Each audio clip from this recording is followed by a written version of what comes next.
Hello ಎಲ್ರಿಗೂ ನಮಸ್ಕಾರ. ಇವತ್ತು ಸೋಮವಾರ, ಸೋಮಾವತಿ ಅಮಾವಾಸ್ಯೆ ಕೂಡ. ಇವತ್ತು ಸಿಂಪಲ್ಲಾಗಿ ನಾನು ಫುಡ್ ಮಾಡ್ಕೊತಾ ಇದ್ದೀನಿ. ಇವತ್ತು ಏನೆಲ್ಲ ಮಾಡ್ಕೊತಾ ಇದ್ದೀನಿ ಅಂದರೆ ನಿಮ್ಮ ಜೊತೆ ನಾನು ಶೇರ್ ಮಾಡ್ಕೊತಾ ಇದ್ದೀನಿ. ನೋಡೋಣ ಬನ್ನಿ. ಇವತ್ತು ಮಶ್ರೂಮ್ ಮಸಾಲ ಕರಿ ಮಾಡ್ತಾಯಿದ್ದೀನಿ. ಅದ್ರ ಜೊತೆಗೆ ಚಪಾತಿ, ಮುದ್ದೆ, ರೈಸ್ ಕೂಡ ಮಾಡ್ಕೊತಾ ಇದ್ದೀನಿ. ನನ್ನ ಹಸ್ಬೆಂಡ್ ನಮ್ಮ ಚಪಾತಿ ಕೇಳಿದ್ರು, ಹಾಗೆ ಮತ್ತು ನಮ್ಮ ಅವಾಗ ಮುದ್ದೆ, ನನಗೆ ರೈಸ್ ಮಾಡ್ಕೊಂಡಿದ್ದೆ.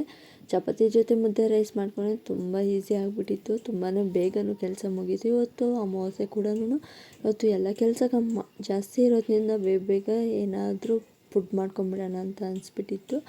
ಅದಕ್ಕೆ ಇವತ್ತೆಲ್ಲ ಮಶ್ರೂಮ್ ಎಲ್ಲ ತೊಗೊಬಂದಿದ್ರು. ಮಶ್ರೂಮ್ ಎಲ್ಲ ಕಟ್ ಮಾಡಿ ಕ್ಲೀನಾಗಿ ವಾಶ್ ಮಾಡಿ ಸಣ್ಣದಾಗಿ ಪೀಸ್ ಮಾಡಿ ಅದು ಒಂದು ಪ್ಲೇಟ್ಗೆ ಹಾಕ್ಕೊಂಡು, ಮತ್ತು ಅದಕ್ಕೆ ಮೇಲೆ ರುಚಿಗೆ ತಕ್ಕಷ್ಟು ಉಪ್ಪು ಮತ್ತು ಖಾರದ ಪುಡಿ, ಹಾಗೆ ಸ್ವಲ್ಪ ಗರಂ ಮಸಾಲ ಕೂಡ ನಾನು ಹಾಕ್ಕೊಂಡು, ಅದ್ರ ಮೇಲೆ ಬೇಕಾದರೆ ಕಸ್ತೂರಿ ಮೇಥಿ ಕೂಡ ಹಾಕ್ಕೋಬೋದು.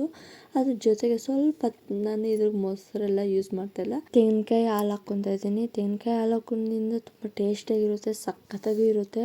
ಬಟ್ ನಾನಿದು ಒಂದು ಸಲ ಟ್ರೈ ಮಾಡಿದ್ದೆ, ಬಟ್ ನನಗೆ ತುಂಬ ಇಷ್ಟ ಆಯ್ತು ಅಂತ ಮತ್ತೆ ಅದನ್ನೇ ಟ್ರೈ ಮಾಡೋದಕ್ಕೆ ಇಷ್ಟಪಡ್ತಾಯಿದ್ದೀನಿ. ಅದನ್ನೆಲ್ಲ ಹಾಕ್ಕೊಂಡು ಸ್ವಲ್ಪ ಹೊತ್ತು ಮಿಕ್ಸ್ ಮಾಡಿ ಒಂದು ಸೈಡ್ಗೆ ತೆಗೆದುಬಿಡ್ತಾಯಿದ್ದೀನಿ. ಹಾಗೆ ಒಂದು ಗ್ಯಾಸ್ ಸ್ಪೂನ್ ಎಣ್ಣೆ ಹಾಕಿ, ಮತ್ತು ಅದಕ್ಕೊಂದು ದೊಡ್ಡ ಈರುಳ್ಳಿ 2 ಈರುಳ್ಳಿ ಕಟ್ ಮಾಡಿಟ್ಕೊಂಡು ಹಾಕ್ಕೊಂಡು ಫ್ರೈ ಮಾಡ್ಕೊತಾ ಇದ್ದೀನಿ. ಕೊಬ್ಬರಿ, ತೆಂಗಿನಕಾಯಿ ಕೂಡ ನನಗೆ ತೆರೆಯಾಗಿ ರುಬ್ಬಿದ್ವಲ್ಲ, ಅದಕ್ಕೆ ಈರುಳ್ಳಿ ಫ್ರೈ ಮಾಡ್ಕೊಂಡು ಅದನ್ನು ಹಾಕ್ಕೊಂಡು, ಮತ್ತು ಸ್ವಲ್ಪ ಅದೇ ಬಾಣಲಿಗೆ ಒಂದು ಎಣ್ಣೆಗೆ ಬ್ಯಾಡಿಗೆ ಮೆಣಸಿನ್ಕಾಯಿ ಮತ್ತು ಒಣಮೆಣಸಿನ್ಕಾಯಿ ಬೇಕಾದರೆ ಹಾಕ್ಕೋಬೋದು, ಬೇಕಾದರೆ ನಿಮಗೆ ಹಸಿಮೆಣಸಿನ್ಕಾಯಿ ಕೂಡ ಹಾಕ್ಕೋಬೋದು. ಅದನ್ನೆಲ್ಲ ಸ್ವಲ್ಪ ಫ್ರೈ ಮಾಡಿ ಹಾಕ್ಕೊಂಡು, ಸ್ವಲ್ಪ ಪುದೀನ ಸೊಪ್ಪು ಹಾಕ್ಕೊಂಡು ನನಗೆ ತೆರೆಯಾಗಿ ರುಬ್ಕೋಬೇಕು.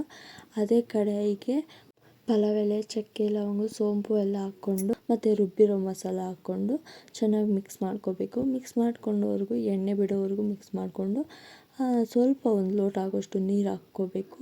ನೀರು ಹಾಕ್ಕೊಳ್ಳೋದ್ರಿಂದ ತುಂಬ ಟೇಸ್ಟಿಯಾಗಿರುತ್ತೆ, ಸಖತ್ತಾಗೂ ಇರುತ್ತೆ.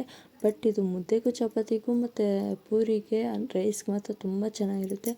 ಅದು ನೀರು ಕುದಿ ಬರೋ ಅಷ್ಟೊತ್ತಿಗೆ ಮಶ್ರೂಮ್ ಎಲ್ಲ ಸ್ವಲ್ಪ ಒಂದು 5 ನಿಮಿಷ ಬಿಟ್ಟಿದ್ವಲ್ಲ ನೆನೆಯೋಕ್ಕೆ, ಅದನ್ನು ಹಾಕ್ಕೊಂಡು ಸ್ವಲ್ಪ ಮಿಕ್ಸ್ ಮಾಡಿಕೊಂಡು, ಅದ್ರ ಮೇಲೆ ಬೇಕಾದರೆ ಕಸ್ತೂರಿ ಮೇಥಿ ಹಾಕ್ಕೋಬೋದು. ಕಸ್ತೂರಿ ಮೇಥಿ ಇಲ್ಲಾಂದರೆ ಪುದೀನ ಸೊಪ್ಪು ಹಾಕ್ಕೋಬೋದು.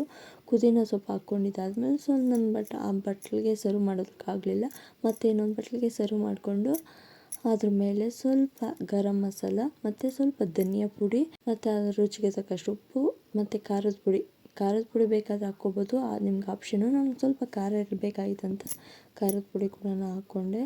ಮತ್ತು ಮಿಕ್ಸ್ ಮಾಡಿಕೊಂಡು ಮಶ್ರೂಮ್ ಮಸಾಲ ಕರಿ ಕೂಡ ರೆಡಿ ಆಯಿತು. ನಮ್ಮ ಮನೆಯಲ್ಲಿ ಸಿಂಪಲ್ಲಾಗಿ ಚಪಾತಿಗೆ ಮಶ್ರೂಮ್ ಮಸಾಲ ಕರಿ ಮಾಡಿದ್ದೀನಿ. ತುಂಬ ಟೇಸ್ಟಾಗಿದೆ, ಸಕ್ಕತ್ತಾಗಿದೆ. ಈ ಥರ ನೀವು ಒಂದು ಸಲ ಟ್ರೈ ಮಾಡಿ ನೋಡಿ, ತುಂಬ ಚೆನ್ನಾಗಿರುತ್ತೆ. ಹಾಗೆ ನಾನು ಮನೆಯದೆಲ್ಲ ಕೆಲಸ ಮುಗಿಸ್ಕೊಂಡು, ಕಿಚನೆಲ್ಲ ಪೂರ್ತಿ ಕೆಲಸ ಮುಗಿಸ್ಕೊಂಡು, ಮತ್ತು ನಾನು ಫ್ರೆಶ್ ಅಪ್ ಆಗಿ ನನ್ನ ಮಗಳಿಗೂ ಫ್ರೆಶ್ ಅಪ್ ಮಾಡಿಕೊಂಡು, ಮತ್ತು ನಾನು ದೇವ್ರ ಪೂಜೆ ಮಾಡಿದೆ. ಇವತ್ತು ಏನಪ್ಪ ವಿಶೇಷ ಅಂದರೆ ಸೋಮಾವತಿ ಅಮಾವಾಸ್ಯೆ ಬಿದ್ದಿರೋದ್ರಿಂದ ಇವತ್ತು ತುಂಬ ಒಳ್ಳೆಯ ದಿನ ಅಂತ ಮನೆಯದೆಲ್ಲ ಪೂಜೆ ಮುಗಿಸ್ಕೊಂಡು ನನ್ನ ಮಗಳಿಗೂ ರೆಡಿ ಮಾಡಿ, ನನ್ನ ಮಗಳಿಗೂ ಸ್ಕೂಲ್ ಬಿಡೋ ಟೈಮ್ ಆಗಿಬಿಟ್ಟಿತ್ತು.